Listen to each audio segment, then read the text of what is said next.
Hello friends, నేను మీ బెజవాడ పవన్ని. నేనైతే ఈరోజు వినాయక చవితి కాబట్టి నేనైతే ఒక బిజినెస్ అనేది స్టార్ట్ చేస్తాను అనమాట. ఆ బిజినెస్ ఏంటంటే హోటల్ అనమాట.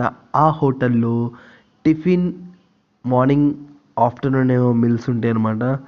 సో నిజంగా నేను ఫస్ట్ పెట్టబోయే బిజినెస్ అనమాట. సో దీంట్లో సక్సెస్ అవ్వాలని, నేను నిజంగా సక్సెస్ అవ్వాలని మీరు నన్ను ఆశీర్వదించాలి ఫ్రెండ్స్.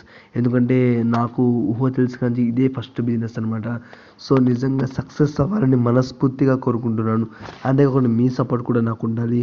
సో ఎందుకంటే ఇప్పటిదాకా నేను ఎన్నో పనులు చేశాను, కానీ ఈ బిజినెస్ అనేది నాకు నిజంగా చాలా మంచిదనమాట. సో నిజంగా నేను సక్సెస్ అవ్వాలని, మీ ఆశీస్సులు ఉండాలని, ఆ దేవుడి ఆశీస్సులు ఉండాలని మనస్ఫూర్తిగా కోరుకుంటున్నాను ఫ్రెండ్స్. సో ఇంక నన్ను ఇంకా ఇలాగే సపోర్ట్ చేయండి. నా హోటల్ గురించి ఇన్ఫర్మేషన్ కావాలంటే నా ఛానల్ సబ్స్క్రైబ్ చేసుకోండి, లైక్ చేయండి, షేర్ చేయండి.